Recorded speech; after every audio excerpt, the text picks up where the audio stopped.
Hello, everyone.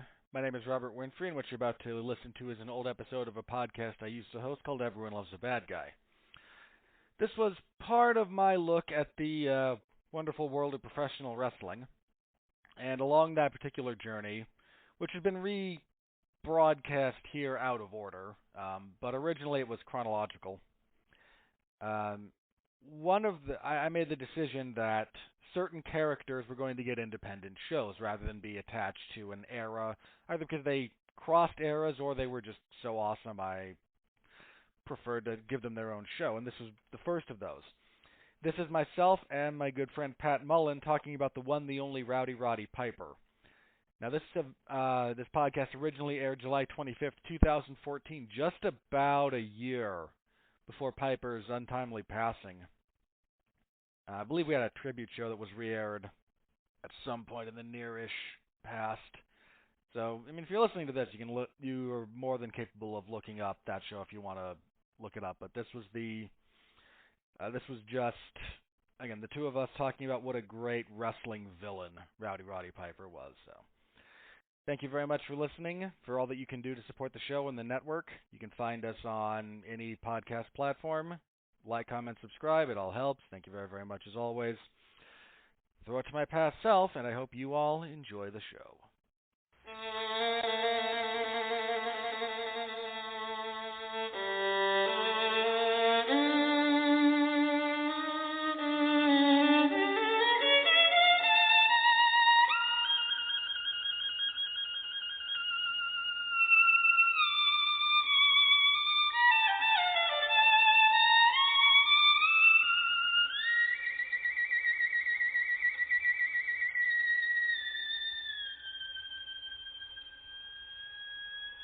When the devil is too busy and tests a bit too much, they call on me by name, you see, for my special touch. To the gentlemen, I'm misfortune.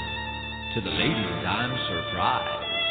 But call me by any name, anyway, it's all the same.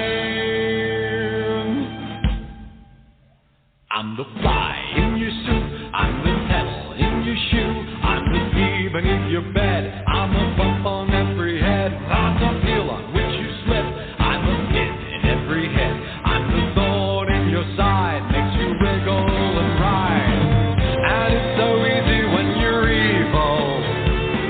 This is the life you see, the devil tips his hat to me, I do it all because I'm evil, and I do it all for free. Your tears are all the pay I'll ever need.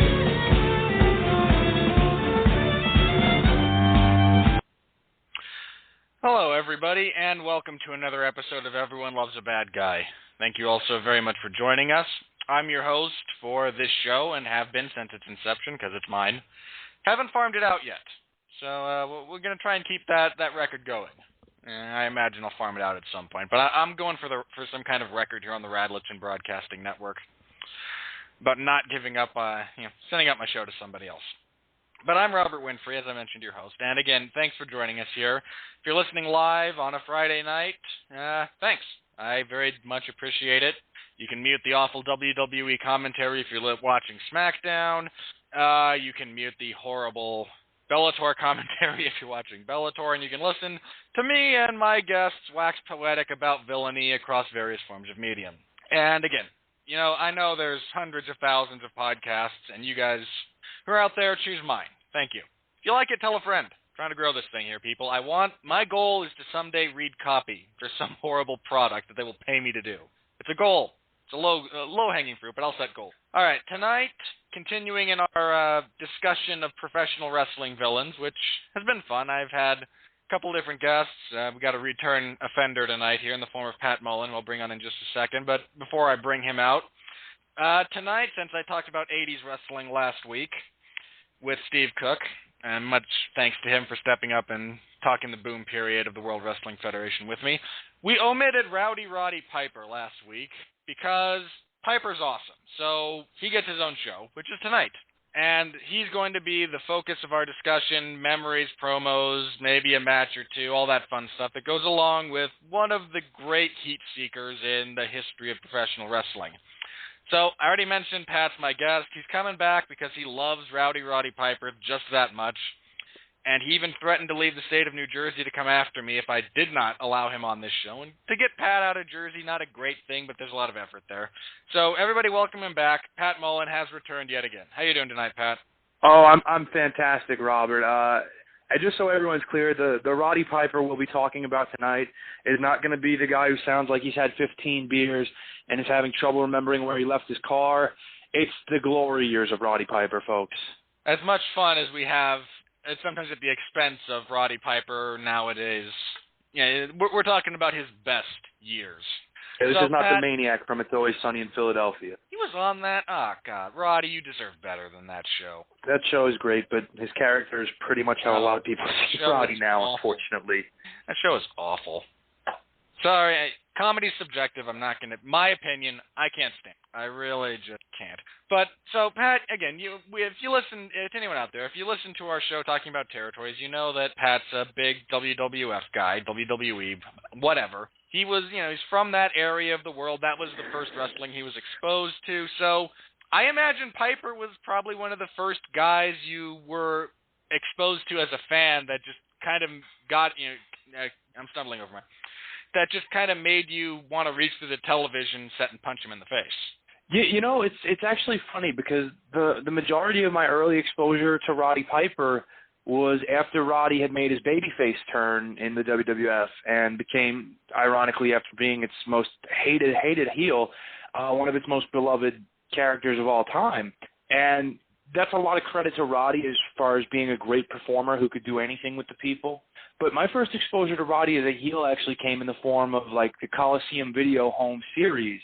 And Roddy actually was the first bad guy to get his own signature videotape. Yes, kids, we're talking about videotapes. If you're listening to this and you don't know what those are, I will hit you in the head with a tack hammer. That being said, Roddy had his own video released by Coliseum called Roddy Piper's Greatest Hits. And on that is kind of just a plethora of Roddy's early villainy.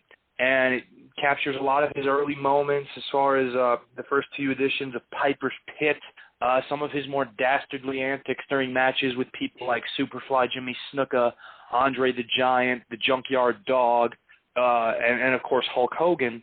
And so that's when I really got to see Roddy at his best. And for years, Roddy's famous quote as a promo guy was, "When I'm good, I'm good, but when I'm bad, I'm better." And I would just say when he's good, he's great, but when he's bad, he's even better. What is it about him that guy seems like he was just made to make people hate him? I mean, can you put your finger on maybe one thing about him that just kind of, people who it irks him, who, it's that button that he pushes that gets him going?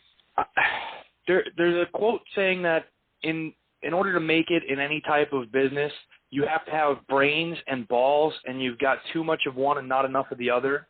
And I think particularly with the early years of Roddy, that was probably the case, where the guy just had too much balls for his own good and not enough brain power. Entirely possible. Well, Piper came up during the territory days, which you heard us discuss at length, and so I want to talk about some of his stuff that he did then, as well as when he got to the WWF and helped make Hulk Hogan and WrestleMania what it is today. Yes, you heard me correctly, everybody, and we'll get to that in a few minutes here, but going kind of chronologically, Piper, man, what was it when he first started? I mean, he was this scrawny little kid. He started at like 16 or something, didn't he? He had his first professional match at the Winnipeg Arena in Winnipeg, Manitoba, Canada, against a name people will recognize in Larry the Axe Hennig, who went in, hit Roddy twice, and knocked him clear out of the ring. And in 16 seconds, that match was over, and apparently still stands as the shortest match in the history of the Winnipeg Arena. Yeah. I can't even imagine. I mean, Piper and the other guy who kind of did that, Harley Race, was another guy who, at a young, early teens, not even necessarily full-on 18, he was getting in the ring with grown men and performing and holding his own. I can't even imagine doing that at 6. Necessity will make you do some crazy things. And Roddy, being a street kid who bouncing around youth hostels and running with street gangs, that was some of the only legitimate work Roddy could get. And he earned $25 Canadian for that effort, and got to eventually parlay that into millions and millions of dollars later. That are now nowhere to be seen, coincidentally. His first kind of break, and in terms of professional wrestling parlance, for those of you who may not understand what I mean by that, Piper would travel around territories, but at the time when you were learning, you were there to be crushed.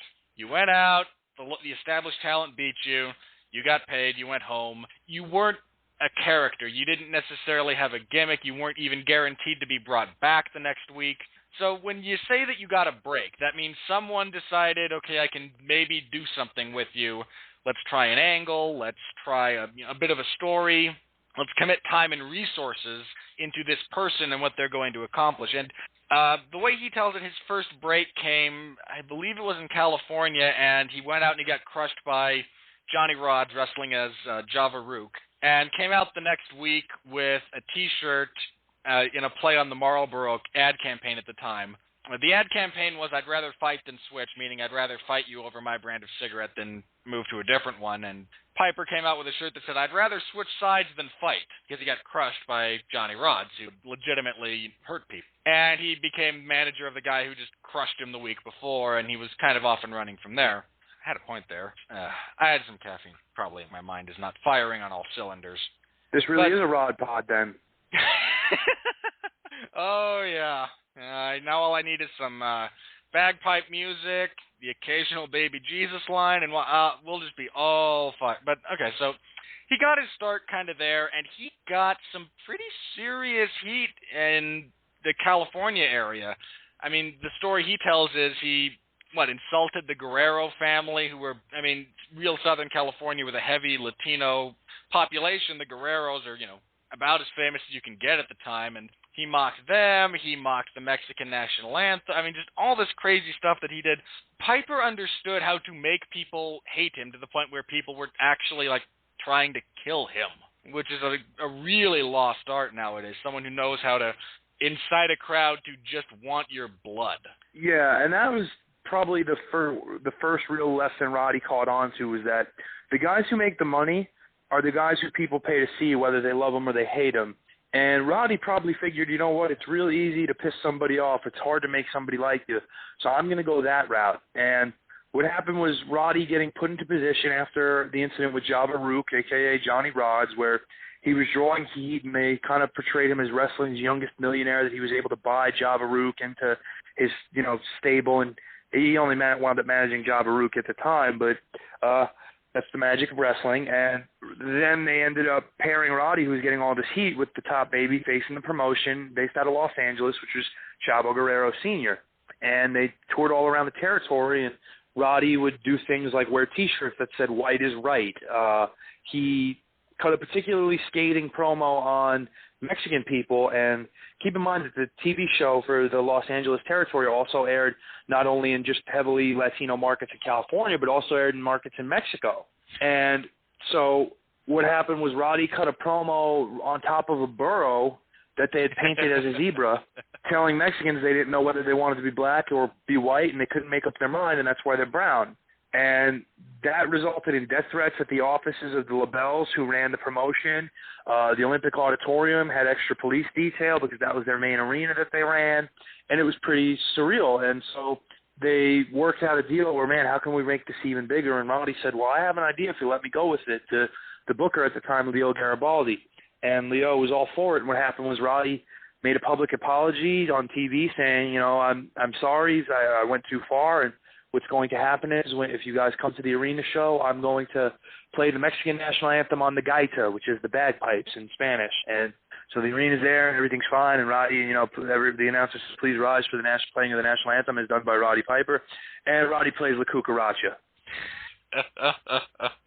And what happened was the audience, the chairs in the Olympic Auditorium in many parts are bolted down. Those chairs were coming up out of the ground and being thrown at the ring. they were throwing what's called an East LA hand grenade, which, if you're not familiar with it, is a regular of the Olympic Auditorium boxing and wrestling matches. An East LA hand grenade is a condom filled with pee.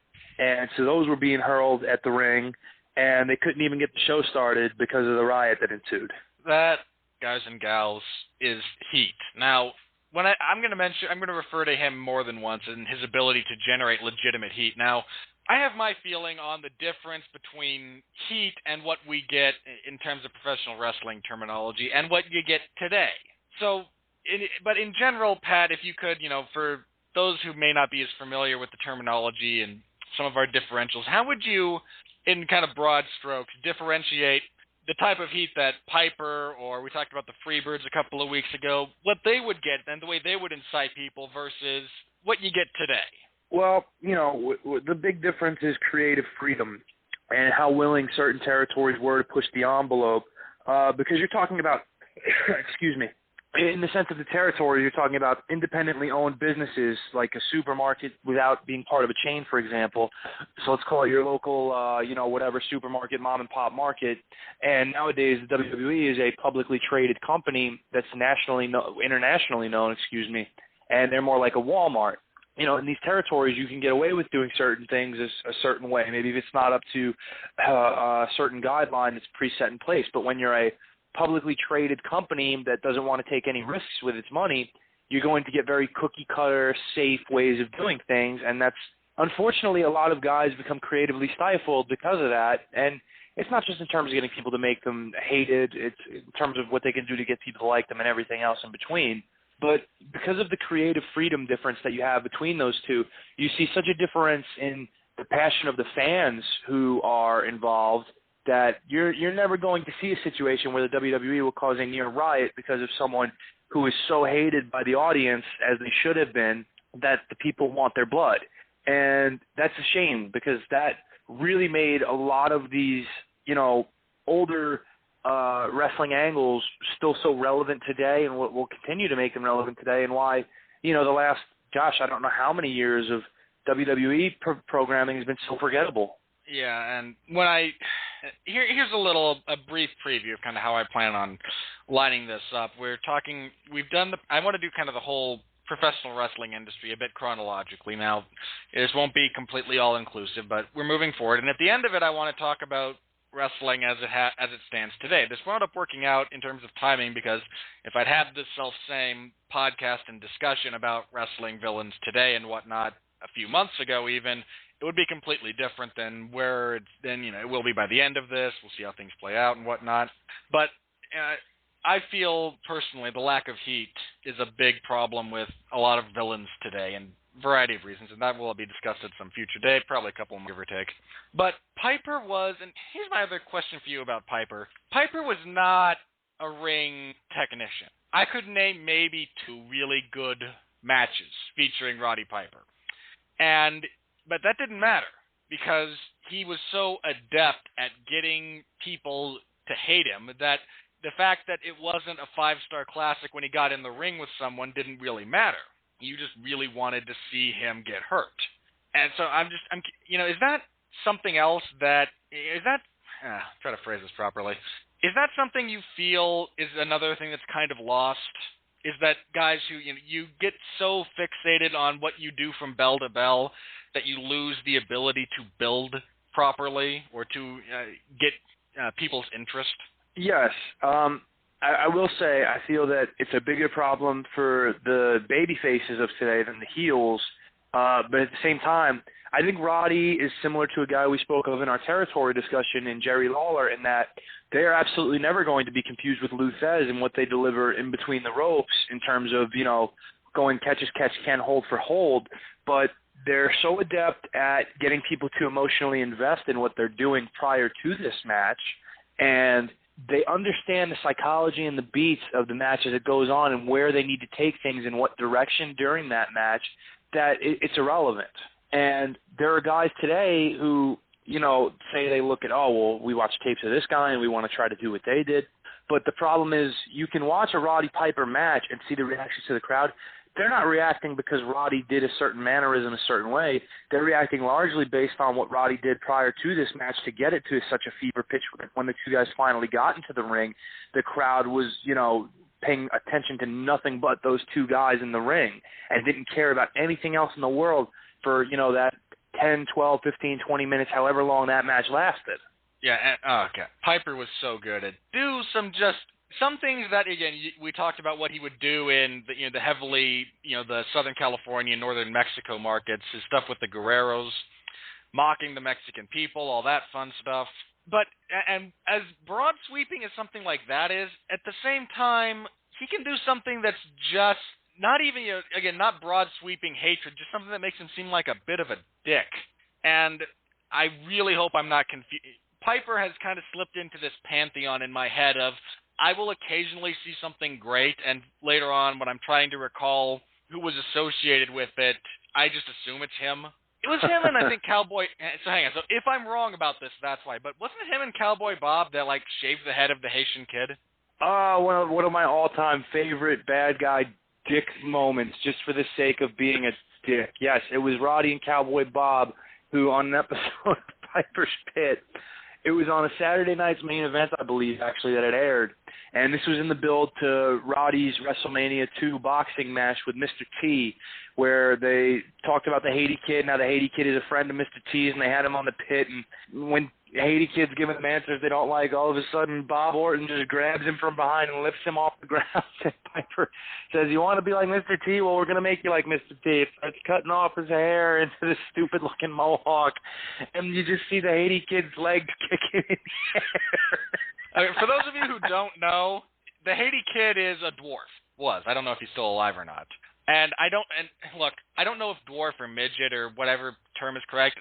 The people that I am aware of, they seem to prefer dwarf, so that's kind of what I'm going with here. But so again, if you need to complete the visual, he's not a normal-sized wrestler. This is a dwarf that is being held by Bob Orton and shaved into a stupid-looking mohawk by Roddy Piper. And it's just there's no, broad sweeping villainy here. He's not denigrating a race of people. He's not inciting a riot. He's just being a dick. Because here's this guy who can't fight back in this circumstance. Well, let's shave his head. That'll be total high school bully jerk, but brought to a different medium with just kind of, when are you ever going to get the opportunity to do something like that? And they saw it, and man, they ran with it. I almost wanted them to bring him back just for when Hornswoggle lost his hair a couple of weeks ago. Why not just bring Piper back for that, for the laughs? I mean, he's a good guy now, and Hornswoggle was the bad guy there, even though he's going to be filming a new movie, so when he debuts, he'll be a good guy again. Well, but okay, so in terms of chronology, I believe I have this right, but feel free to correct me. Piper did kind of the rounds in the territories, again, just a heat magnet wherever he went. He would get people just angry, and that kind of, there's a degree of, okay, we like heat because it generates money.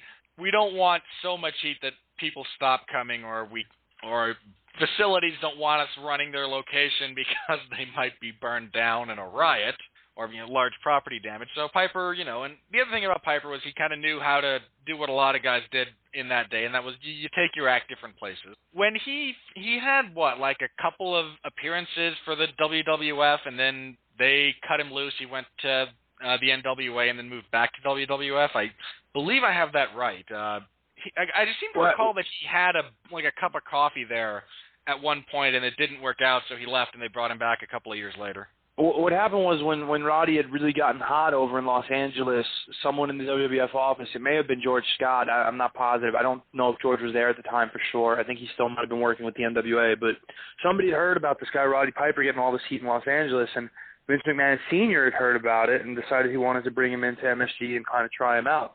And so, Roddy brought along all his regalia, his bagpipes and everything, and he was going to get a tryout at the Garden.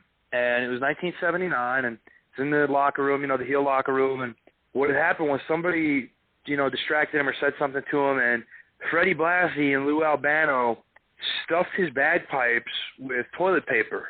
So what happened was Roddy went out and was supposed to play the pipes before he wrestled, and he went to play the pipes, and no sound is coming out. because of those toilet paper rolls stuffed in through the bagpipes. And so, the whole debut falls flat on its face. He wins kind of a forgettable match against Ham and Egger and comes back to the dressing room, and Vince Sr. basically tells him, I don't think it's going to work out, kid. So Roddy was a one and done in the WWF, and then headed back to L.A. and that NWA affiliate, made a name for himself as a babyface in Portland, back and forth, bouncing between there, Georgia, and eventually the Mid-Atlantic before he finally lands for good in the WWF. Well, I kind of bring that up because, again, feel free to correct me if I'm wrong, but the whole thing with Piper getting kind of the talk show segment of Piper's Pit, didn't that come about a little bit because this was on the heels, I believe, of his brutal dog collar match with Greg the Hammer Valentine, which one of the great Roddy Piper matches.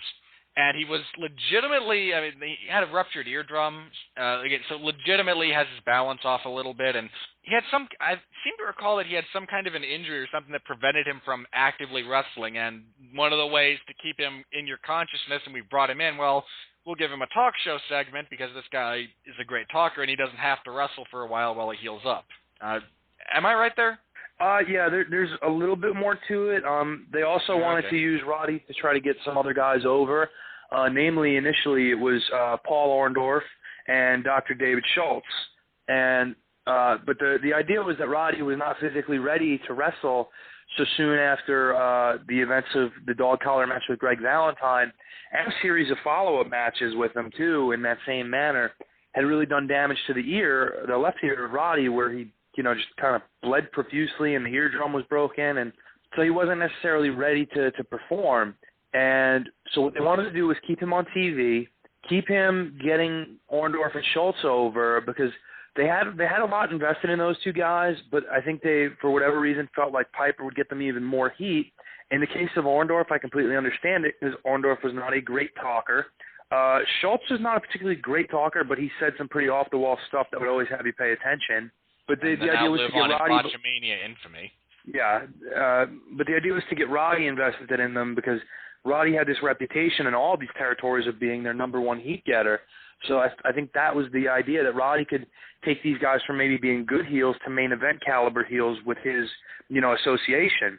And Roddy was doing okay, and then it was at a bar in St. Louis where he had a conversation with Vince McMahon Jr., who had taken over, and supposedly Vince pitched him about doing some type of commentary thing because Roddy had been a color commentator in Georgia with Gordon Soley, and I think Roddy kind of morphed into, give me a bow tie and a mic stand, and in 4 weeks, if I'm not over, I'll go. And that all of a sudden, his wheels got turning, and Piper walks into TV at Allentown where they were taping and sees Piper's Pit. And Roddy goes, what? And then found out that the format was going to be a talk show segment Roddy was hosting. All right, I forget where I saw that. I think it was his first, it might have been on the DVD set the WWE released on Piper a few years back. He talks about his first guest, and I forget who it was. Nobody of any real import, all things considered. Frank Williams. Okay, thank you. And who is this Puerto Rican guy who came on the show, unscripted, mind you, because that's how they rolled back in. And Piper asked him, what's your name, where you're from? I'm Frank Williams, I'm from, Columbus, Ohio. This guy is obviously Puerto Rican. And Piper has mentioned, I believe, that if he'd gone on there and said, well, I started out in Puerto Rico, I moved, I'm based out of Columbus now, he wouldn't really have had anywhere to go from there. Very obviously, Puerto Rican guy comes on and says, I'm from Columbus, Ohio. Now we're off and running. I'm from Columbus, Ohio. Something like that. And in Roddy's words, come on, man, you're the only Puerto Rican I know with freckles. Yeah, that guy. And, here's the thing. Again, Frank Williams, not a big name, not, we'd refer to him as a cab driver if this were fighting, and Ham and Eggers to the world of professional wrestling. And Piper just absolutely tears into this guy verbally. And it just, I've had to explain in the past to people, what does Roddy mean when he says, why were you, why if he said it, why when he said I'm from Columbus, Ohio, Why was that such a big deal? Well, at that point, it's very obvious that he's not trying to have a serious conversation. This is a guy who's just trying to, I guess, live a gimmick or something. I remember seeing Frank Williams get jobbed out regularly on TV, but I don't remember, them announcing him from Columbus, Ohio, but I guess he just wanted to go with it and thought this was going to be something. And so right away when he's not having a serious conversation about how, well, my family's born in San Juan and, eventually we made the move over to Columbus and that's where I'm based out of now. Roddy knew he could pretty much say whatever he wanted because they're getting right into stuff because the guy is not real interested in having a real conversation. So Roddy goes right into him. And, I watch you and I've seen you wrestle. Have you ever wrestled in Columbus, Ohio? I've never lost a match there. Have you? Oh, you have. Okay. Well, I watch you and, maybe sometimes instead of staying on a man, you back away from him. Maybe a little bit of cowardism going on. And then Frank Williams tries to grab the microphone from him. And, I'm not coward than nobody. I'm in that ring every time. I'm always in there, and I got no run from nobody. And Roddy just being in full jerk mode. You got no run from nobody. That's great. Maybe you should be making pizzas or something instead. You're a tough guy, but you're a lousy wrestler. And that's basically what it comes down to. And Frank Williams keeps going and trying to talk and defend himself, which he's completely outgunned. And the cameraman has given Roddy the cue to take things home and wrap it up and finish the segment. So Roddy, trying to do things business, he hits Frank with, a worked punch. He's not potatoing him, hits him, and then, shoves him off. And when he's going to deliver his closing line, Frank Williams takes offense to this and comes back for more. So at that point, Roddy hits him with a little bit of a potato and then follows up with a tie clinch and a knee. And that knee is not pulled. You could see him knee Frank pretty good right in the face and send him on his way. Anderson Silva saw that as a young man and took inspiration. Yes, with Rich Franklin, another Ohio native, playing the role of Frank Williams. But actually, he might even be from Columbus, isn't he? I think he's from Cincinnati. Close enough. But yeah, but Piper does this and then does what's one of the hallmarks of that show and delivers one of those lines at the end that just sticks with you. And he goes, "It's simple as this. Just when they think they got the answers, I change the question." That was his calling card as far as promo, as far as tagline type of thing goes for a long time. And it's a really brilliant bit of insight into his character because he's thinking, but he's a little crazy. And he's never going to give you a chance to adequately prepare for him because whatever you think you're ready for, he's going to throw a curveball at you. And it's one of those beautiful kind of metaphors for him as a character overall. You never quite know what you're going to get. Yeah, there's the line between genius and insanity, and there's people who kind of flirt with that line or just tap the button a little bit. Roddy's jamming that button into the control panel as hard as he can. And the button might have to be replaced more than once. So the other famous Piper's Pit segment, of course, the one everyone remembers is him bashing Jimmy Snuka over the head with a coconut. And I recently rewatched that segment just for kicks because hey, look, I do a podcast called Everyone Loves a Bad Guy. I love guys that do evil things. The fact that Snuka waited as long as he did to try something when Piper's sitting there talking about his people and their love of bananas and their resemblance to primates, I'm amazed that Snuka waited, because Snuka's a bit of a crazy guy. I'm amazed he waited the full, 2 or 3 minutes before Piper, I'm saying, then bam, with the coconut. Piper said stuff that just, and maybe it's, because we live in this overly sensitive and PC world, but even to a, rough and tumble 70s, 80s, for want of a better phrase, kind of blue-collar society. He's saying stuff that you just shouldn't say. I mean, Howard Cosell was fired from Monday Night Football in the 70s for referring to, my mind's going to trip on me a little bit, but I believe it was a running back from the Miami Dolphins or a kick returner as saying, "Look at that little monkey go." Piper's on the air blatantly calling Snuka a monkey, like 7 years after Cosell's firing. "I didn't get you a tree so you can climb up and down like a monkey. Here's the pineapples, just like the women in the Fiji Islands, the long frosted hair on top, round on the bottom." And, this guy comes whining, sniveling to the people. Roddy Piper didn't let me say nothing on the pit because they had done a pit before this with Jimmy, and I think it was 2 or 3 weeks before this on Championship Wrestling, which was the main flagship show at the time, where Roddy did not let Snuka get a word in edgewise, and that was probably to the benefit of everybody out there in TV Wonderland, brother.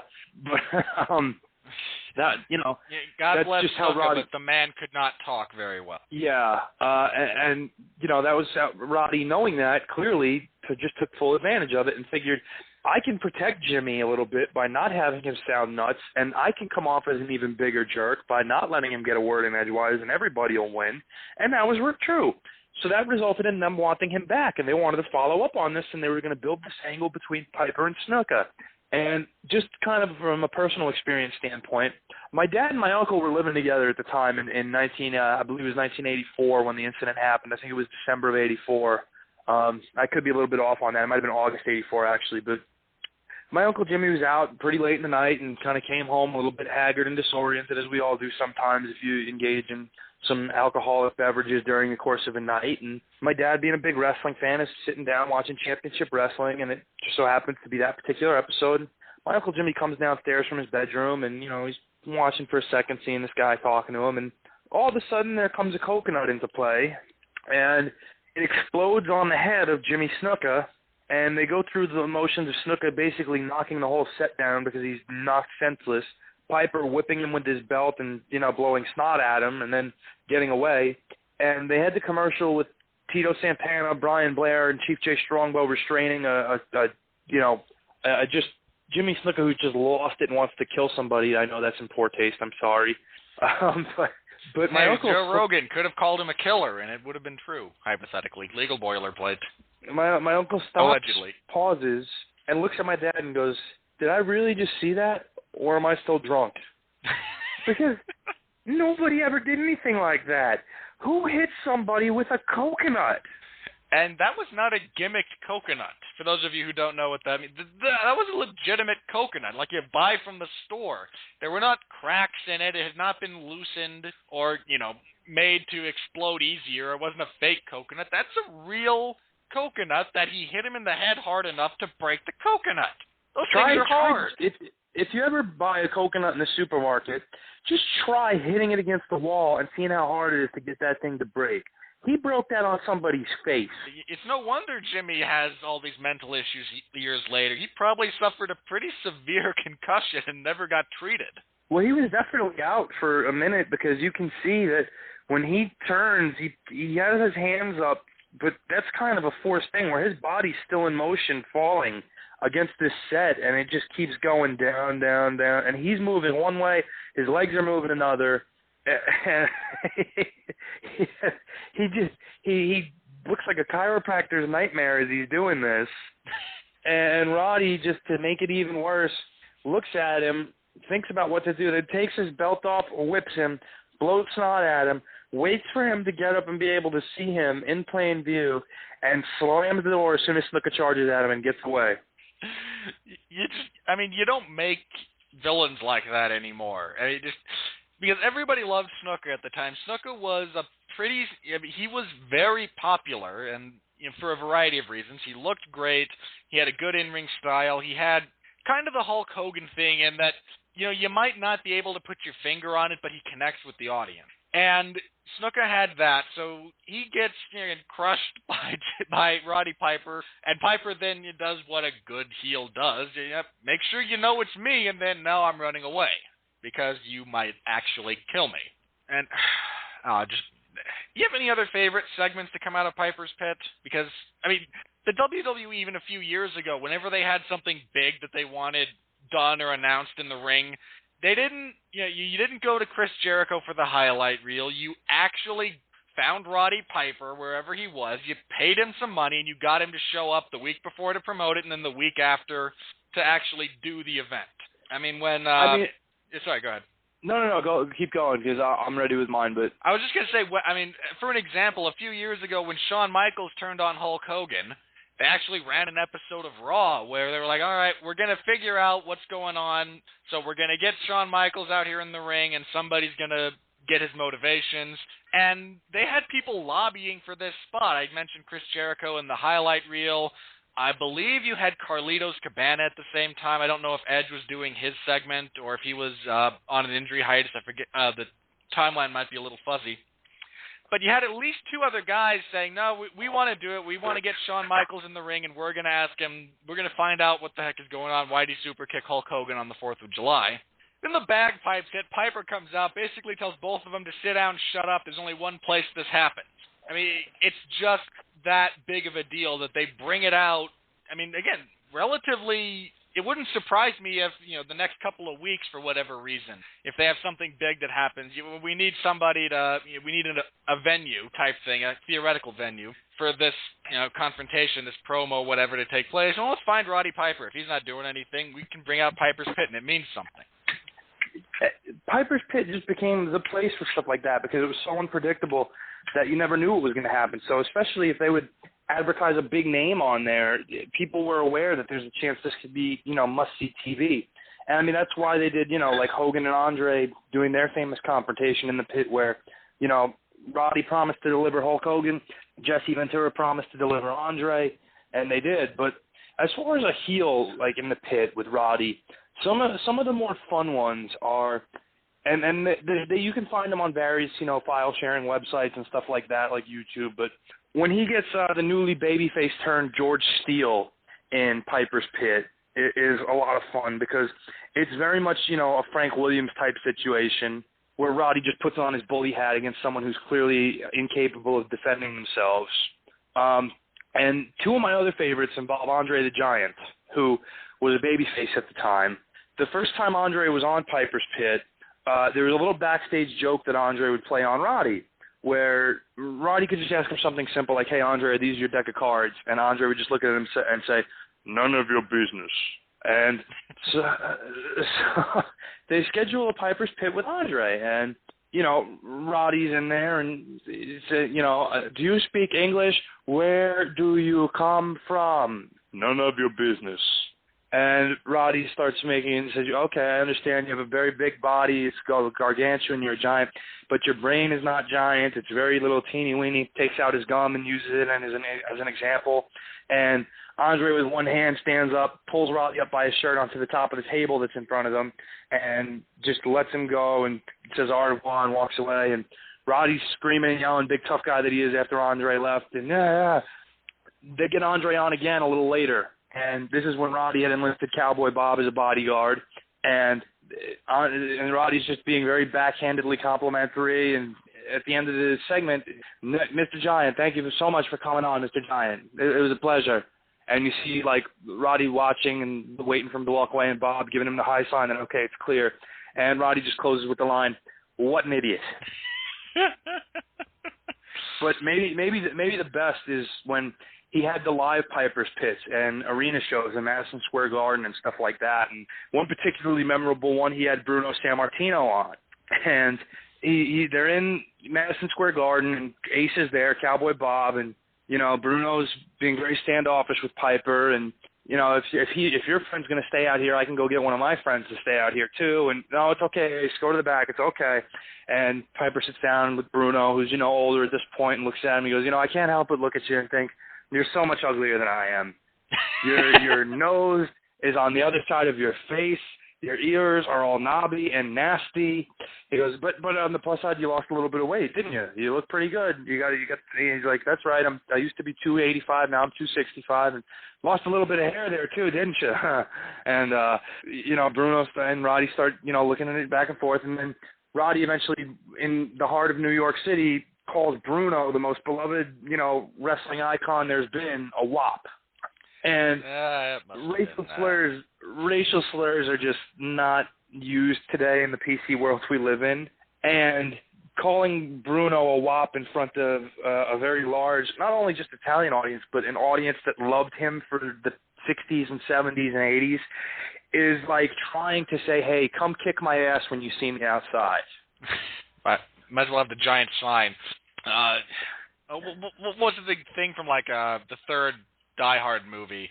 They have John McClane stand in the middle of Harlem with a sign that says, I hate N-word. I'm not going to repeat it on my podcast just because I don't feel like it, but I mean, it's one of those things, like, there's no possible way anything you said could be construed as anything other than, if you have the opportunity, you are fully justified in taking a shot at me. And again, Roddy was just that guy who was willing to do what he had to do to get over and get that audience at such a fever pitch that no matter what he did, they were going to pay to see him. Well, I want to talk about that for a little bit here, and for a very specific reason. Now, we all know, from a historical standpoint, Vince McMahon Jr., they refer to him as Jr., Vincent Kennedy McMahon, the one who now owns the world of professional wrestling and recently lost several $100 million because of bogus stock options and rumors of buyouts and all that fun Wall Street stuff. I imagine someone just figured, hey, this is a company, we can build it up and short the stock and we'll make a tidy profit, hypothetically speaking. But he decides, okay, I think professional wrestling can be a national thing. I don't have to just stick in this area. I'm going to do it bigger. I'm going to do it better. I can go anywhere in the country and I can be successful. And to assist him in making this dream a reality, he has hired Hulk Hogan to be the top babyface, to be your conquering hero, say your prayers, take your vitamins, all the things that Hulk Hogan in the 80s did, said. But you needed somebody on the other side of the equation there. For as much as you could have, in a general sense, Hulk Hogan, regionally speaking, take on, the Iron Sheik, maybe Nikita Koloff, or, a bunch of other guys who, or Ivan, again, any of, the Russian, it's the 80s, we hate the Russian, so bring in a Russian guy. There's plenty of guys, Paul Orndorff, I think, went heel a little bit at that time. There's a lot of guys you could have slotted against Hogan, and you would have been fine from a regional standpoint, and that was kind of the way the WWF at the time operated. We have the champion babyface, we'll build up a heel challenger, and you'll see if he can beat him or not, and the good guys win, and everyone's happy, and blah, blah, blah. I don't think you could have taken that company, anything approaching a national presence, without someone on the other side of Hulk Hogan just willing to say and do things that made everyone want to see him get beat up by their hero. WrestleMania 1 is not nearly as successful without Roddy Piper as it is with him. And I'm sad that he doesn't necessarily get the credit I feel he deserves for that, because Hogan, against pretty much anyone else at the time, is not nearly as successful as you get with Hogan and Piper, because Piper was just willing to do and say those things that made everyone want to see Hulk Hogan give him what's coming to him. Yeah, Roddy is unfairly the forgotten man in the equation of what made WrestleMania successful, in terms of being forgotten because of the presence of Hulk Hogan, the creative juices of Vince McMahon Jr., Vincent K. McMahon, and, the celebrity presence of people like Mr. T, Liberace, Billy Martin, Muhammad Ali, et cetera, et cetera. But, does WrestleMania 1 work as well if it's Hogan and T against Bob Orndorff and Paul Orton? Absolutely not. Big John Studd? Nope. King Kong Bundy? Nope. You can't put anybody in there who was done as well with that as Roddy. And because Roddy would do whatever it took to make things happen. Roddy was willing to have Piper's Pit segment in the offer, where he would get his comeuppance in some certain respects. And he was willing to go into the middle of Madison Square Garden and, break a platinum record over Lou Albano's head, push the NYPD around, kick Cyndi Lauper, body slam her husband, and scare Dick Clark half to death.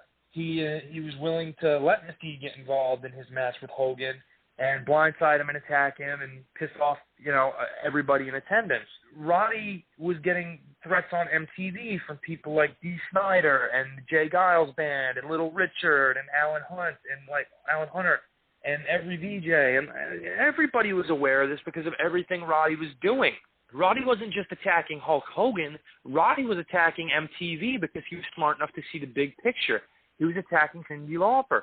He was attacking music as a whole. He wanted to be complete counterculture, and he was, because here's a guy in a kilt telling you what a man he is and how queer everybody else was. Well, one of the incidents, I suppose, that stands out to me actually occurs prior to WrestleMania. His encounter with Hulk Hogan, I believe it was aired on MTV, what do they call like the golly, I forgot the name. The war to settle the score. That's where I got there. I did, thank you.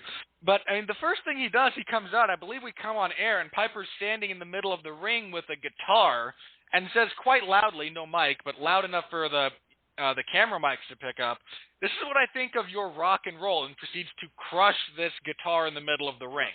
And then, Hogan comes out to the big pop, and we get, I believe, like a non-finish because everything just gets way too out of control, and this is actually your pre-show for WrestleMania because you have the, again, kind of the non-finish, and then, well, we're going to have this big event on closed-circuit television called WrestleMania, and you can see Hogan and Piper finally go at it, and we're going to have Mr. T. But this was their building block to WrestleMania, and it needed to be very successful because without it, no one cares about WrestleMania. And again, like you said, Piper, here he is out there, national audience, more people watching him than have probably ever watched him in history, and he is able to have a decent brawling style match, but by the end of it, everyone wants to see him get what's coming. I mean, it's just the type of stuff you don't see anymore. No, and, people always talk about the crowd at WrestleMania with all the celebrities and such. At the War to Settle the Score, it's not like the celebrities weren't there either. You had Bob Costas was your guest ring announcer for the night. Bob Costas was a pretty big deal even then. You have people like Danny DeVito, who's coming off of a successful run on Taxi, Romancing the Stone, is a huge celebrity at the time. He's there in attendance. Billy Crystal is there in attendance. Kind of anybody who's anybody in New York at the time is there. So it's not as though this was flying under the radar. And this is well before the whole Mr. T got involved, where that was never seen before either. That's how much attraction was being, brought in by what Roddy was doing realistically. And, you also have to give credit to Captain Lou and Cyndi Lauper in that regard. But, Roddy was the guy stirring the whole thing. And if he wasn't so willing to put himself out there, most of the guys from that generation wouldn't be, because they're from that mindset of this is our business. This is not theirs. They're outsiders. They don't belong in here. And they couldn't see that big picture, the same way that Vince McMahon Sr. had the opportunity to run things with Andy Kaufman. And while Jr. was all over it, Kaufman, with Kaufman, Sr. passed, and eventually it went to Memphis, and Memphis got nationally recognized for it. But, Piper was one of those guys who could see what resulted in a big deal for not only himself, which it did, but for everybody involved who was going to make more money out of it. I'm curious about this, and now I understand that at the time, and I'm going to be leaning on your knowledge a little bit here, but at the time, for those of you who don't know how professional wrestling back then worked very differently. Your television product was not your main selling point, nor really was pay-per-view. Pay-per-view was kind of in its infancy and whatnot, but what you had your national television product at this time with the WWF just going national, but the television product was attraction. You had promos, you had some squash matches, you had some attraction stuff, and the whole thing was designed to get you as a viewer to decide, I want to see this when they come to my town, and most of what we would refer to nowadays as blow-offs did not occur on television or pay-per-view. They happened in front of live audiences over and over again because that's the way it operated at the time. But so here's my question. Do you know why, when it came time to go for WrestleMania 2, we have Hogan now coming off of the success of 1, and again, Piper absolutely every bit as important to that success as Hulk Hogan was? Because, again, anyone else, any other heel in that promotion at the time, I suppose, and I will add that caveat because I suppose if you had Ric Flair and Hogan at the time, it might have been just as successful because Flair could, again, get under your skin real easily. But anybody else in that promotion, it's not as successful as it is with Piper. Why is he in one of the most ridiculous boxing matches ever, pseudo-boxing matches with Mr. T, instead of, again, maybe even not the main event, like for the title with Hogan, but why is he not, higher up on the card, or is WrestleMania at the time still seen as kind of an attraction instead of a big selling? I mean, you kind of know what I'm saying, right?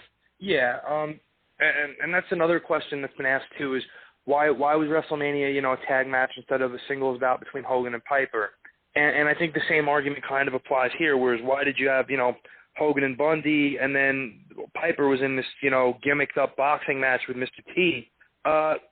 WrestleMania was seen as like the big yearly attraction where it wasn't necessarily what everything built towards, but that was going to be your big point to get people to pay attention to you for the year was WrestleMania. And so Mr. T was still a big star at this point. The A-Team was still on the air, doing well in the ratings.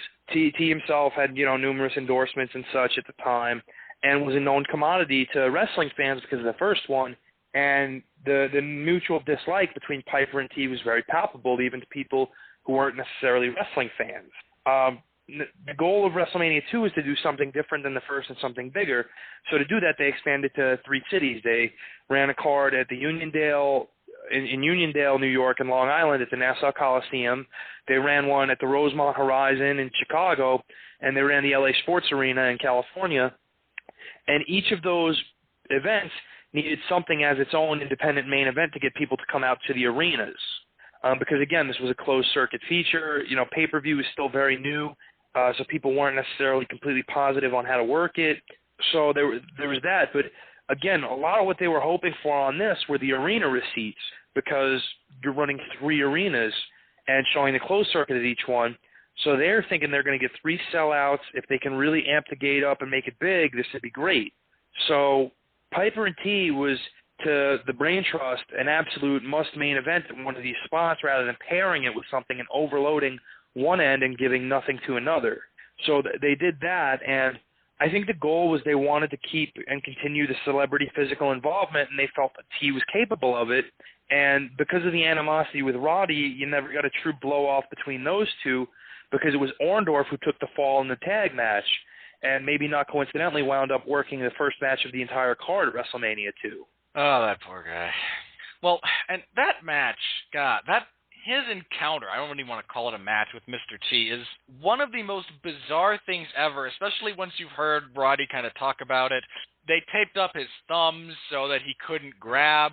They were worried about him shooting on Mr. T. Mr. T, there's a couple of spots that were supposed to be worked, including him including T, I believe, getting knocked down or Piper getting knocked down with a punch, and T misses. I mean, just you can see daylight through this. Yeah, Shane McMahon he's just throwing punches at Legacy a couple of years ago on Raw thinks this punch was a little bit could have been a little snugger. Yeah, he completely whiffed on this left hook that he was supposed to throw that was supposed to knock Piper out of the ring. And Roddy, trying to be a professional, still does it and takes the bump and what have you. But he's gone on record saying he'd give that match back if he gave him the opportunity any time. He's called it the worst match of his career. I imagine he would take another 16-second beating from Larry the Axe Hennig in zombie form before he. No, Larry's still alive, isn't he? Yes, he is. I could never remember if he. I don't know why I keep forgetting if he's alive or dead or not. It's probably because he's a big guy, and I, for some reason, tend to think that most of the bigger, physically guys from that era are, it's been a while, too. But no, you're right. Sorry, Larry's still alive. He'd probably still take another 16-second beating from Larry Hennig rather than have that match on his record. It's a really sad, sad thing. I mean, and the fact that they taped up his thumbs. I mean, they were serious. He went up and he couldn't get back in because he didn't have because his thumbs weren't available to help, balance and propel him. And the WWE were very serious about this being something big that they really wanted to invest in. So they sent Piper to train with Lou Duva and Georgie Benton, who at the time were training the likes of Evander Holyfield, Pernell Whitaker, Meldrick Taylor, just a plethora of talented world-class boxers who were all headed for greatness at a certain point and had come out of the '84 Olympics. And so Piper's with these guys running and learning how to punch and hitting the bag and doing shadow boxing with them and speed bagging and doing, everything he can. And the WWF had booked training sessions for Mr. T at Joe Frazier's gym in Philadelphia. And T is blowing off these sessions and, coming when he wants to and not really actually doing any training, which is evident when you see him pretend to be a boxer.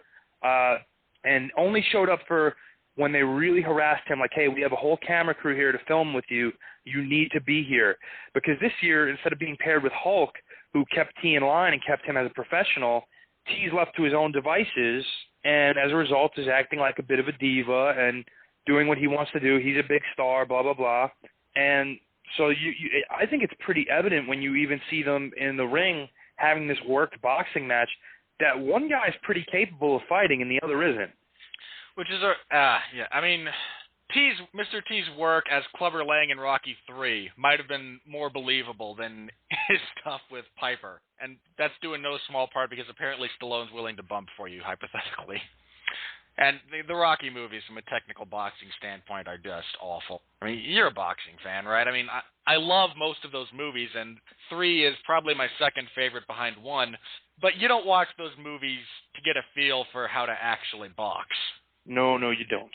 Oh, God. Now, all right, so I'm curious about this. Piper, come WrestleMania 3, I believe, he's a face for that. That's his match with Adrian Adonis?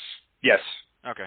What facilitated him becoming a good guy? I can't remember, and I wish I could, but he's been hated everywhere. What got people to like him? Were they just happy that he's our guy and he's been around forever? A lot of it had to do with what we just talked about with that Mr. T boxing match, because everything that went on during that, just T looked worse and worse, and Roddy just came out of that looking like such a professional, like, you know, the guy who may have ran his mouth, but he was there backing it up. And when T was just completely, you know, out of gas, looking terrible, people are farting at what he's doing, what happened was the people started turning on him. And Roddy, you know, especially when Roddy just finally snapped and decided to throw a stool at T and body slam him, people responded to that.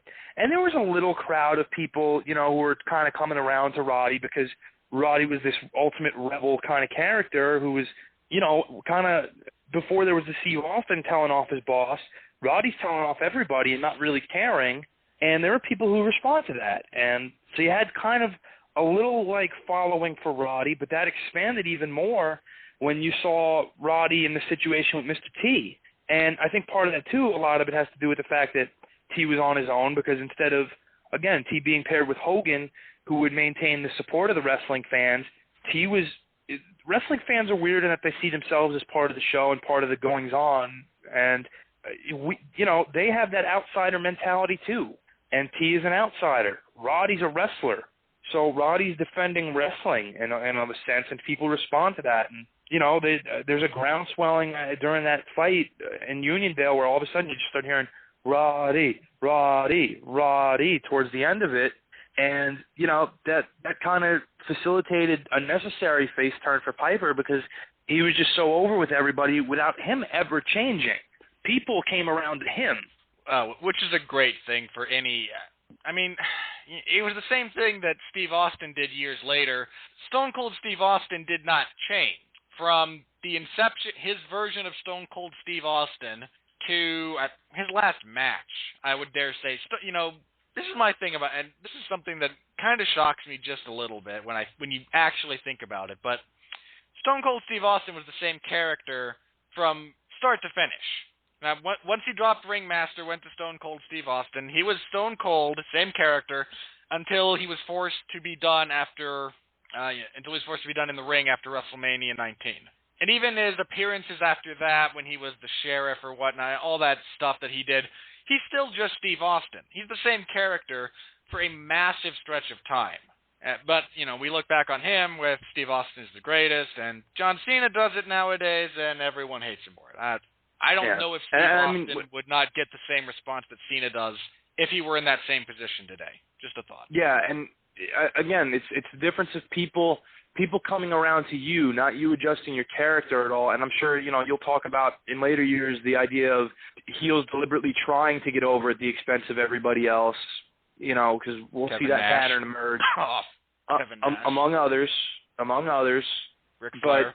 Among others. But, well, there's a lot of them, but Roddy is definitely not one of them. And I think that's what makes his case is arguably, the greatest, clearly one of the greatest, even stronger, is that Roddy's, the leopard. He never changed his spots. People just decided to start liking him because of that. And that's always one of the most probably gratifying moments as a performer is that you've done your job without ever changing, and all of a sudden you've done it so well that people realize if you can't beat him, join him.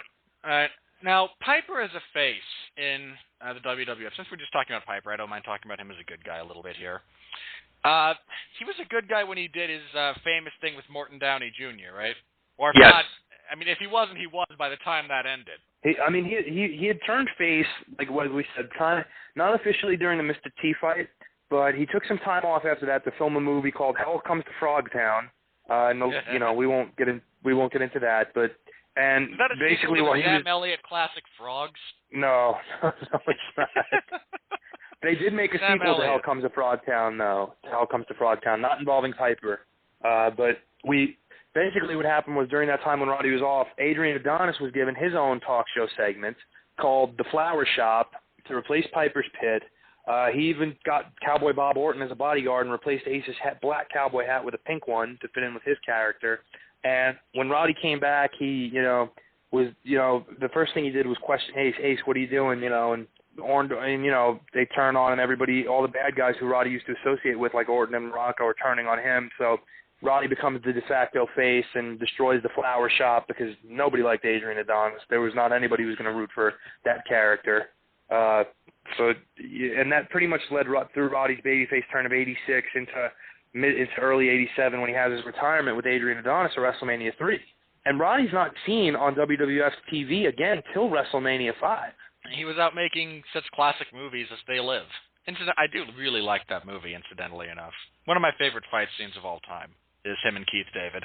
Yeah, and Roddy at this point in time was kind of feeling out whether or not, and I think he knew he was at such a point too that the best thing for him to do for career longevity would be to step away or for a little while to stay fresh and to explore these other ventures. So he made the classic They Live and had a great time with that, and he did some TV here and there, and eventually they wanted to bring him back in, and the idea that was pitched was the biggest mouth in the WWF at the time was Bruce Pritchard's brother Love, and the biggest mouth on TV at the time, because it's WrestleMania, there's always some type of celebrity involvement, was the shock jock talk show host Morton Downey Jr., and the biggest mouth that wrestling had ever seen was Roddy. So they wanted to get all three of them in the same place at the same time. Wasn't Morton Downey one of the first real kind of shock jocks? I mean, I don't know if people. I mean, nowadays it seems like they're a dime a dozen, which kind of defeats the purpose of being a shock jock. I mean, if I'm making an observation there. But wasn't he one of the first ones to really kind of gain some notoriety doing it? Yeah, his show was just complete trash TV, and he embraced it and ran with it. And as a result, pissed off a lot of people and had a lot of people who hated him. And his show really was just absolute trash TV in every sense of the word, and not really, scripted like Jerry Springer, but he just wanted to find the lowest common denominator and sell it, and that was Morton's talk show. What was it, the 80s? Everyone had a talk show. Most of them were awful. Yeah, well, he also faked an attack by neo-Nazis to try to gain sympathy, so. Ah, jeez. Yeah, so but everyone watching Piper spray him down with a fire extinguisher was just really nice.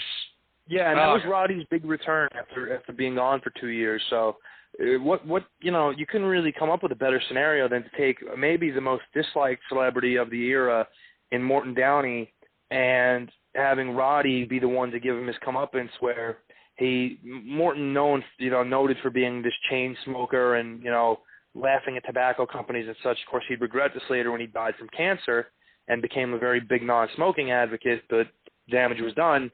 But Roddy being a guy to pull out, of all things, a fire extinguisher, not just spray him in the face, but stick it up his ass and just walk away as cool as ever. And that kind of reintroduced Roddy to the WWF as kind of a part-time performer, in that he wasn't wrestling a full-time schedule. He'd wrestle a match here and there. And he also co-hosted Primetime Wrestling with Gorilla Monsoon when Bobby Heenan was doing the Bobby Heenan Show. Oh, is that on the network yet? Has the WWE Network put up the complete, whatever you have for the Bobby Heenan Show? I don't have the network, but I assume they don't because I don't have it. God. You people, whoever unpaid intern listening to this show who works for World Wrestling Entertainment, do this. Get Bobby Heenan's stuff and his brilliance on your network. I'll just say that because, come on, it's Bobby Heenan. He gets his own show, actually, next week, if everything works out properly. I'm going to do a show dedicated. Hey, look, this stuff happens. Last week, it's an odd coincidence. Last week, I had Steve Cook on this show. We talked about the boom of professional wrestling in the 80s, especially the villains that made it so great. next week, 3 days later on Raw, I hear that apparently the network's big thing for the week is, hey, we're focusing on the 80s. Coincidence? I'm just saying. I do it first, and they kind of follow suit. So, Bobby Heenan, or Best of Piper, I'll take you. Come on, get on this stuff, people. You're charging an arm and a leg for that thing, all things considered. All right, now, so Piper kind of returned as a part-timer. There's another word that apparently fans today just absolutely loathe. It's more effective than large. Different topic. That actually led into, I think, the other really good Piper match that comes off the top of my head. When you ask me about great Roddy Piper matches, I've got two. Feel free to add any others that you all might have seen. But I think of his dog collar match with Greg Valentine and his title match with Bret Hart. And I liked the match with Bret Hart, not as much for the work, although, again, Bret Hart, consummate professional, good worker. I like the story that Piper tells of, I'm a good guy, I've got the IC title. I mean, it's clearly a consolation prize. This is a guy who in any other promotion, any other territory would have had a good run as world champion. But Hogan was the one making all the money, and that's the way the promotion was working. That's where you know where your money's coming from. Don't upset the apple cart unless you have to type scenario, and I get that. But he gets the IC belt kind of as a consolation. And the story in that match is he wants to cheat. He wants to crack Bret Hart over the head with, was it the ring bell or was it a chair? It was a timekeeper's bell, yeah. The ring bell. And he can't bring himself to do it, and then Hart pins him because we're moving on there. And I think Piper was leaving again, wasn't he? Yeah, this was Roddy's last match as an active performer for the WWE. It was really the last run he ever had as an active in-ring talent that was lasted for any more than like a one-off here or there. But yeah, I like the story of Piper. He could have won if he'd gone back to... I mean, the referee was down. He wasn't going to get disqualified. He just couldn't quite bring himself to cheat. And they lost because of it. So, consider. But when he came back... so was he ever, from a legitimate standpoint, was he ever on the bad heel again for the WWF or WWE? I mean, I have the vague memories of him on SmackDown opposite Hulk Hogan as Mr. America, and they paired him with Sean O'Haire. I suspect, anyone who was watching SmackDown around that time, I suspect that there was some, we can't let this show overtake Raw. Let's pretend we're doing good things, but here's how we're going to sink them. My conspiracy theory there for you, folks. So, but apart from that, and that whole thing, but apart from that, and you can speak to that if you'd like to, did he ever return as a bad guy again, or has he now just achieved, we love him because he's been around forever, and he's just, legend status of we can't boo the guy? Aside from that colossal misstep of casting him in the role as a heel when clearly nobody wanted to boo Roddy Piper at that point in 2003, he never resumed really the role of a heel in WWE beyond that point. His WCW years, the mishmash that went on with seemingly everybody at one time or another there who was a former WWF talent, he did have heel guns there, but anything particularly memorable about them is silly, so it's not even really worth going into. The only thing I remember kind of about that, well, Piper, I believe, is one of like two guys who holds wins over Hogan and Flair, isn't he? As far as clean, legitimate wins, yeah, he'd never really cleanly beaten Hogan ever. They'd always gone to non-finishes until they had that Starrcade 96 match, which not the most impressive in-ring effort you'll ever see. God. Look, but it was secondary. Heel Hogan in the NWO still had the crowd psychology. He still knew how to get that crowd to hate him, which is a vastly underrated ability. Or wait, he was with the NWO at that time, right? Or am I getting my chronology he was Hollywood Hogan, full in the run, WCW champion, and this was when Roddy first came into WCW with his kind of pseudo shoot promo at Halloween Havoc. But the promos, sold that match because, again, Roddy, not in his physical prime, Hogan not in his physical prime, but the whole issue of them never having resolved anything, never seeing a decisive win on either side, that was a great selling point. And you had two guys who were able to work that effectively because they both know how to talk people into the building, know how to build off of pre-existing things, and they sold it, and everybody was paying attention to that because that was the hot angle, which even Mick Foley has stated while he was working for WWE at the time and felt like their in-ring product was better. The angles were really all on the favor of WCW at this point, particularly with the NWO, but particularly with the solid issue between Hogan and Piper, because Hogan was kind of seen as the odd one of these things is not like the other in the NWO, having been the guy from the previous generation in the 80s and such. But, you know, when you had Piper there who could, you know, talk the talk with anybody and could deliver with Hogan, then people were interested again. Okay, yeah, just as a brief bit of trivia, I believe the other guy to own clean victories over Flair and Hogan is Arn Anderson. The wrestling historians and triviists may... however you want to define Arn's win over Hogan on Nitro. He got a win, and he pinned Flair clean. I guess Sting too then, technically. Okay, well, Sting's only win... Yeah, Sting. Sting would be another one that would qualify. Kurt Angle, maybe? Yeah, yeah, because Angle made Hogan tap out, and he's beaten Flair. He did beat Flair. Okay, I wasn't positive on that. I believe he... It wouldn't... Oh, it and wouldn't The Undertaker. That's true, yeah. Taker won a couple of... well, certainly his second title he beat Hogan for was absolutely clean, although the match itself was dirty as hell. And anyone who's seen big evil biker Taker taking on nostalgia Hulk Hogan and delivering the worst choke slam in history knows what I mean when I say that match was ugly. But, yeah, Taker has... he also has a clean win over Flair at WrestleMania. He was his 10th victim. 10th match. I don't think it was actually number 10, but 10th person, because there's a couple of repeats, a few tag matches, but he's on the street. He's part of the street. Ric Flair, his legacy secured by being beaten by The Undertaker at WrestleMania. Good match for those. Incidentally, that's a really good brawl between those two. Well, again, you wouldn't expect too much else from those two. All right, again, yeah, Piper as a heel, and Piper came into WCW at a bad time because nothing was really working. And having him, the only thing that I remember apart from him and, you know, getting the rematch, getting the thing with Hogan, which was really good, wasn't he in charge of, like, the hunt for the real Sting, as opposed to all the fake Stings that would pop up? Yeah. Speaking of stupidity. Yeah, but I mean, I think the all-time low with Piper in WCW was during a heel run where he and Flair, I guess, were technically in charge of the company at this point in time. They did a boxing match between Piper and Buff Bagwell at a Bash on the Beach pay-per-view with Mills Lane refereeing. Bagwell's corner person, of course, was former WCW World Tag Team Champion Judy Bagwell. And anyone else surprised that she didn't get the world title at some point? Yes, and the whole ridiculous nature of it wound up, the finish was something where Piper and Flair were cheating and getting away with it, and then Judy Bagwell runs in and bites Piper's ear because that was relevant 2 years prior.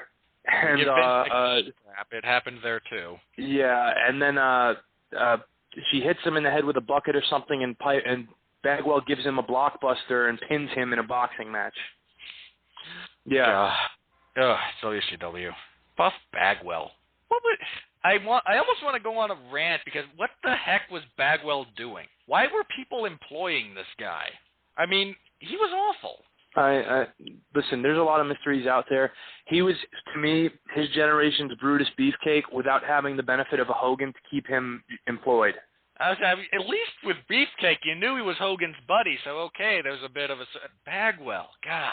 But you know what? I'll give Hogan credit for that. Hogan looked out for his friend and kept him employed. Good for you, Hulk. You kept food on your friend's table, and that shows character. Yeah, even if some of the gimmicks... Oh, God, and Beefcake, just not all that good. I don't know. You know, credit. Well, that's another Piper moment too, though, because when Beefcake kind of went through his last transformation, as it were, as a gimmick, and it was the Disciple, and he was kind of unrecognizable with a very long beard and long hair as a biker type deal. Piper went on the air and had a piece of paper with him and read off seemingly every alias of his career, saying Ed Leslie, Ed Boulder, Dizzy Hogan, Brutus Beefcake, Brother Brudeye, the Man with No Name, the Butcher, the Booty Man, Ed Leslie, like just completely destroyed him. Oh, God. Why not? Well, you know, Hogan and Piper, there's still heat there a little bit. I've heard some things, read a few, just they still, a little bit of animosity. I don't think it's real heat because, they'll see each other and they shake each other's hand and can act professional with each other. I just always think there's that professional rivalry and professional jealousy on both ends to some extent where, and a lot of it does still come to me from WrestleMania and the arguing point of who was really the draw in that regard. And it's silly to me because I think each man deserves equal praise for that. That doesn't work without either guy. I mean, again, we just mentioned you couldn't have done Hogan against any other heel. You couldn't have just plugged in anybody to be opposite Roddy Piper and had it work out as well. You needed Hogan and you needed Piper. Yeah, both of those guys were essential to the success of that. But and I think part of it is that professional rivalry of, well, I was doing this, and then Bruce Pritchard made a joke one time about how whenever those two see each other, one guy's gonna shake the other's hand a little tighter than the other. One guy's going to stand on his tippy toes. One guy's going to show how much hair he still has and the other guy doesn't. And it's going to be one of those things that just lasts forever. And in Piper's initial address in WCW, we mentioned the pseudo shoot promo he did at Halloween Havoc 96 when he made his unannounced appearance. One of the things he said to Hogan was, "Do you think they'd have loved you so much if they didn't hate me?" And it's a valid point. I don't necessarily think it's that simple, but it's certainly a valid point. It absolutely is, and it's, again, one of the reasons that he's one of the guys who fits so perfectly into why I like bad guys in general, why I do this show in particular, because you mentioned, there's a reason WrestleMania 2 is kind of forgotten, and one of those reasons is, well, first of all, you had Hogan and King Kong Bundy in a steel cage match. Now, Bundy, we talked about a bit the last time you were on the show. Good guy, great monster, great at being just a jerk. I mean, I think, but you couldn't just have anybody in there with Hogan and have it be a big deal. You needed something to really kind of be that catalyst. And the year before, you had Roddy Piper, who was perfect in it. The next year, you had another perfect pairing. You had Bobby Heenan and Andre the Giant against Hogan. You need that counterbalance for everything to work. And it's not one guy carrying the other. You need both sides of the equation. But like you said, it's just some guys, they just have that thing where there's always going to be a bit of one-upsmanship. And all right, so any closing thoughts on Piper? I mean, for my money, and I try not to use that phrase as much as I do, but he's got to be one of the top 2 or 3 heels ever, just for his commitment to getting everyone to hate him. And it's we talk about Flair Flair gets mentioned in that conversation, and Flair was great at getting under people's skin, at being, the rich member of the Horsemen when everyone else in, the southern states is losing their jobs to factories, and then his opposition with Dusty Rhodes. But Piper was just got to be one of the best as far as getting everyone to hate him, because when he wanted to be hated, everyone hated Piper. I mean, to me, I do think Roddy's the best heel that you'll ever see. And I say that because of the negative trend in which creative freedom has been suppressed, and you don't have guys who are able to kind of maximize their potential in that regard. And it's not necessarily their fault, but it's the way it is. It's the nature of the beast. But I think of everybody we've seen, I don't think there's anybody I would rank above Roddy as far as a guy who made more audiences legitimately hate him, pay to see him just destroyed, and just people giving as much money as they could in the hopes that this guy would get his comeuppance, to the point where he was able to make himself last, keep relevant, partly by not doing a clean job to Hulk Hogan, which people have called selfish, but at the same time, you have to look at where Roddy stood on things. He's in a babyface territory where once you do a clean job to the top guy, you're not around anymore. So that was an act of self-preservation, and Roddy ultimately made the crowd turn heel with him rather than him turn face to the crowd. And that's why Roddy still laughs to this day, because Roddy was one of the ones who became mainstream and had so much, at his disposal that he made use of. Even if he was never the best in-ring performer, people don't want to understand that kind of what happens in between the ropes is the least consequential part of the show in a lot of ways. And, we often don't give enough credit to the guys who aren't necessarily the best workers in terms of in-the-ring stuff, because we forget that ticket sales are what matter and T-shirt sales matter, and those guys are the guys who make it possible for everybody else to ply their craft. And Roddy is one of the most important guys in that regard, who brought people to see him, whether it was in Los Angeles at the Olympic Auditorium, or San Francisco with Moondog Mayne, or Portland, where he's still revered to this day and makes his home, or anywhere in the country. Does he still have season tickets to the Blazers? I think he does. But, I mean, anywhere in the country, people know who Roddy Piper is. People have this connection to Roddy, especially if they grew up a fan, because he's just one of those guys who transcended wrestling and did it his way and was the ultimate rebel. And I think it's arguable that more guys try to imitate Roddy than anybody, with maybe the exception of Gorgeous George. Yeah, I mean, as far as him, being the first rebel, he had a great line, I think, WrestleMania 21. He brought back Piper's Pit. He had Stone Cold on.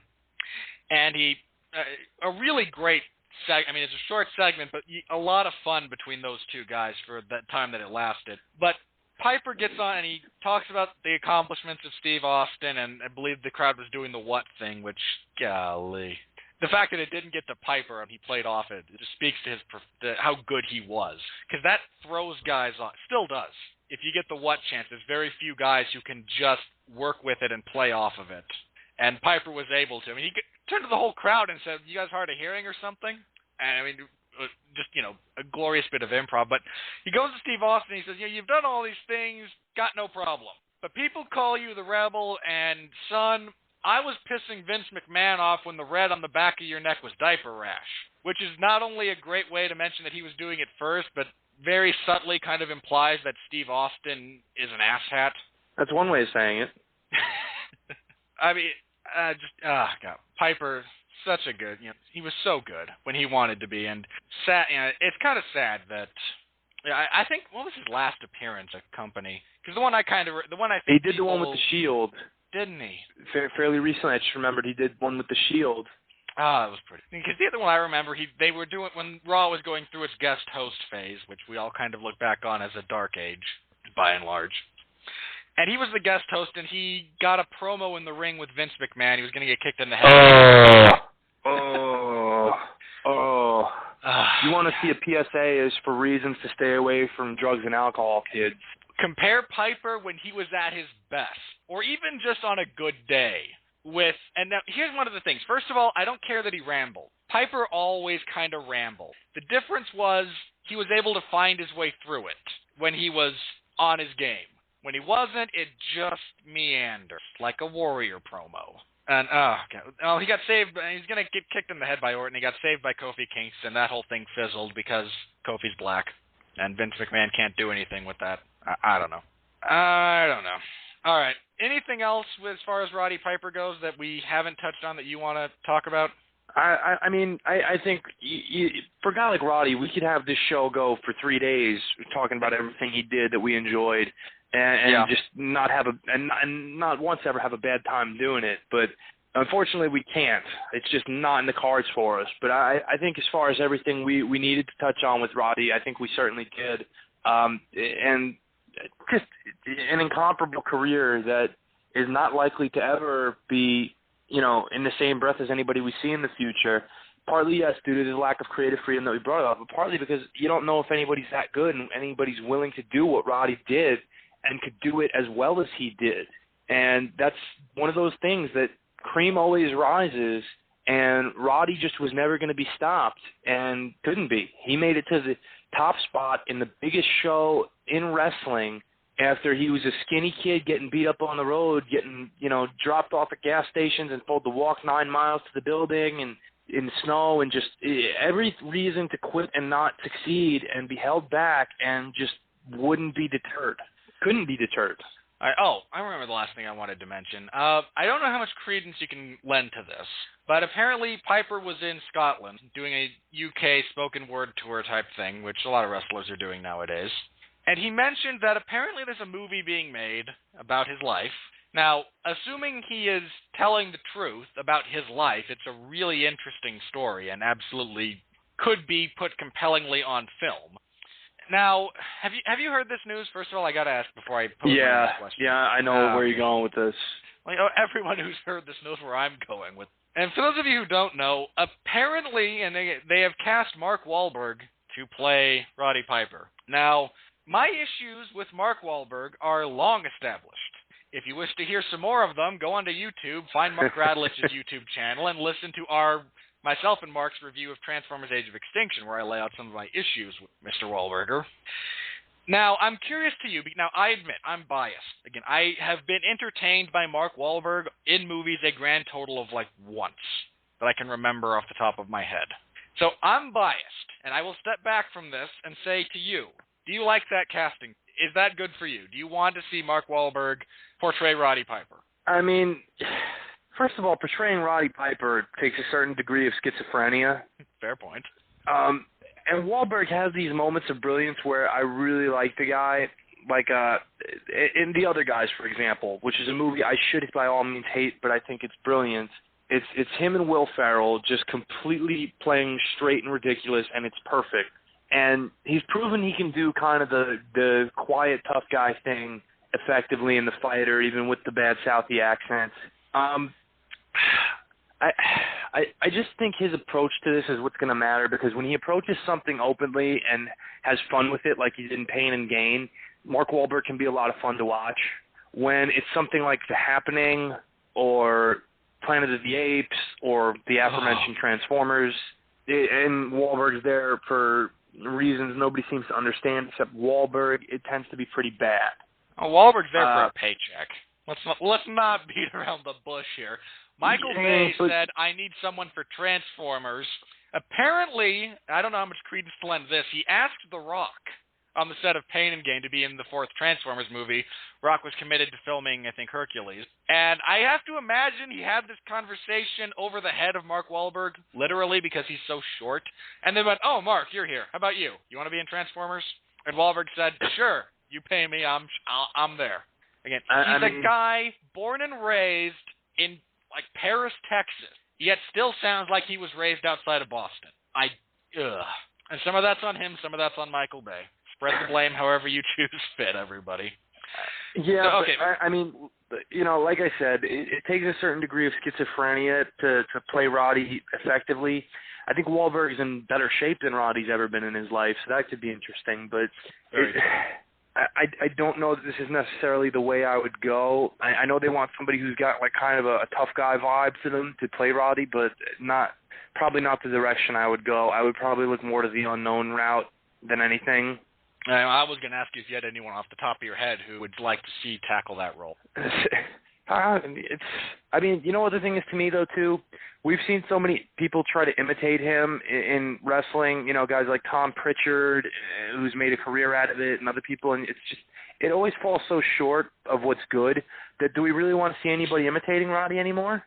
Hey, I'm not sure that's a movie that I would make.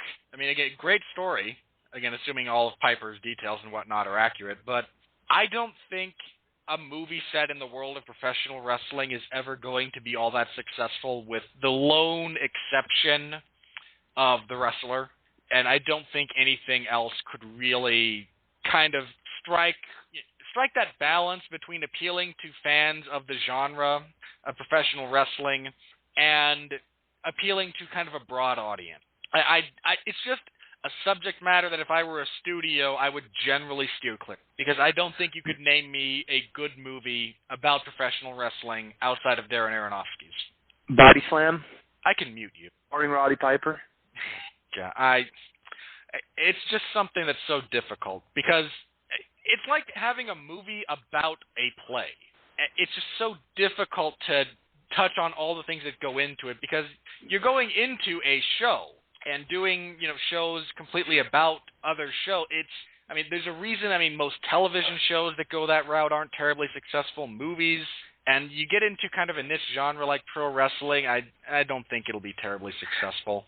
Yeah, you look at a movie like The Fighter, okay, where Mark Wahlberg's portraying Mickey Ward, and I think it's a very well done movie. It's not overwhelmingly wow, this is the greatest movie I've ever seen, but it's fairly good.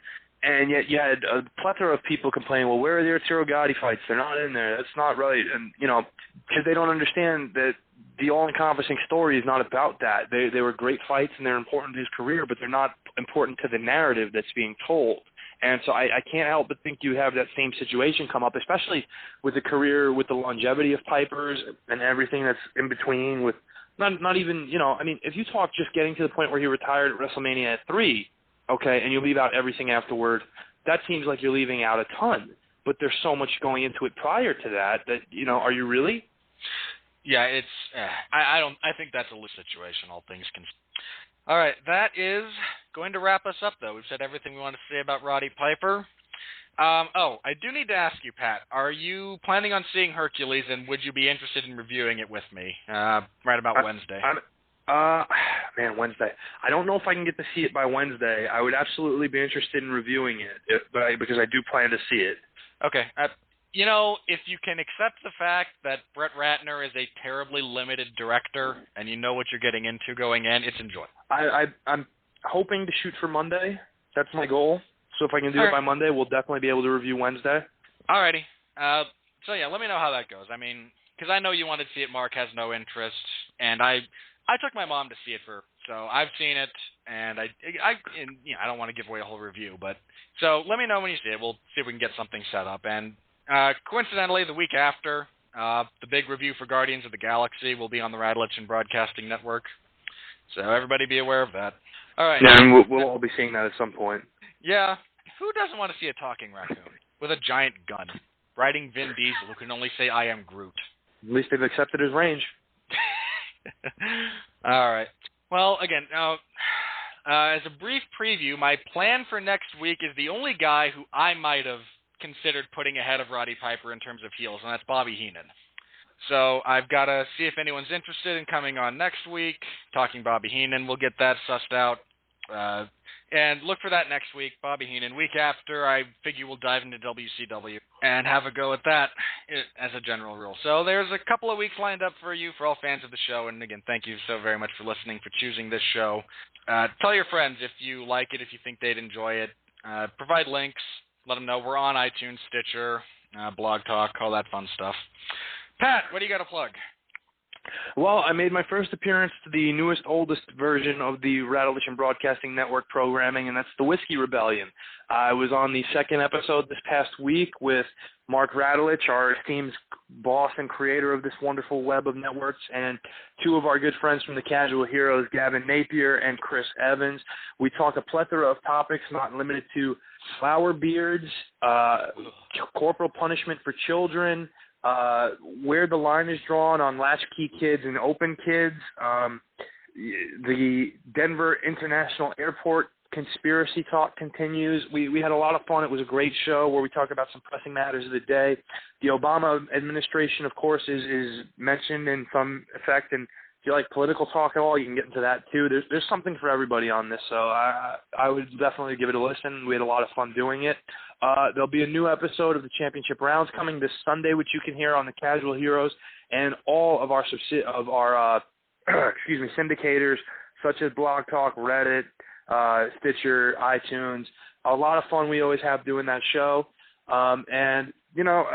If you haven't heard our Territories episode, I kind of highly recommend it to kind of get you more into the mindset of certain things we talk about here. This is kind of like an anthology series, as Robert has pointed out, where we go to different levels each week with it. I love the episode about the WWF boom period of the 80s. Definitely worth listening to. I believe that was Steve Cook you had on. It was Steve Cook. Now, Jason Teasley brought this up to me, and it struck me. Do you believe Steve Cook sounds like Robert Cooper? Slightly. All right. Just wanted your opinion on that. And there is a slight Steve Cook again for being on that. I had a lot of fun with it. There's a slight auditory resemblance, but again, a very good show. Steve was a great guest. I hope we hear more of him in the future. But that's all I have going right now. If you'd like to listen to any of it, great. You can follow me on Twitter at PMullin5.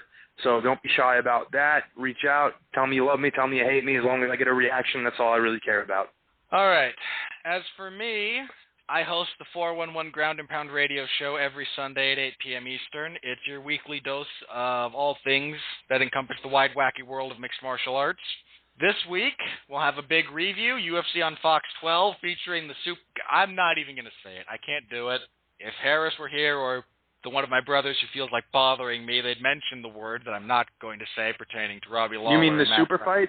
Shut up! I was trying to. Yes, Matt Brown, Robbie Lawler, main event. Matt Brown has missed weight. Apparently he won't be fined because the California State Athletic Commission is full of fail and chickens. And that's right. I believe Clucky has taken over that administration. He doesn't even have to bother with Texas and the turkeys over there. Not a difficult coup. I'm pretty sure the gobbledygooker runs the Texas State Athletic Commission. I'm just throwing it out Or coup, there. as it were. That's a good one. Yeah. Chicken humor. Chicken humor. Oh, God. I should have used that. We had a big, a couple of weeks ago, we had a big thing on Facebook with just chicken puns, and no one got Coop in there. We'll have to try it next time around.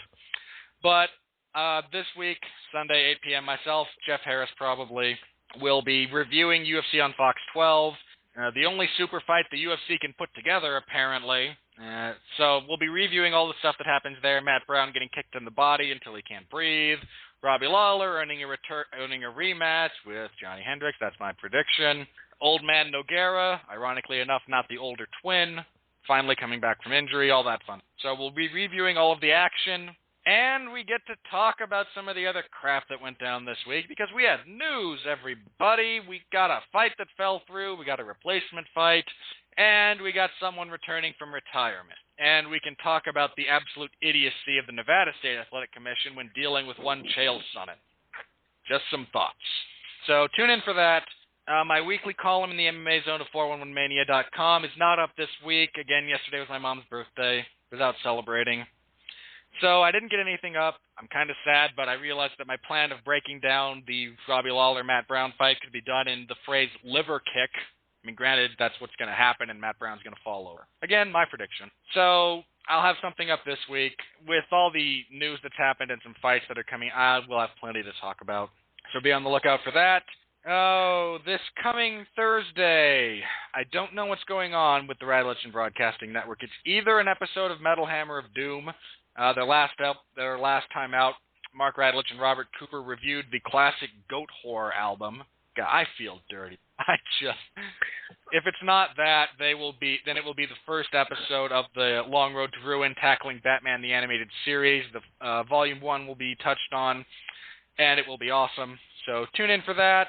Jason Teasley every other Wednesday with Robert Cooper and Jesse Starcher are come to you with From the Cheap Seats, a weekly look into sports and all kinds of fun stuff that go on in that world. Again, Pat mentioned the Whiskey Rebellion, the new flagship program.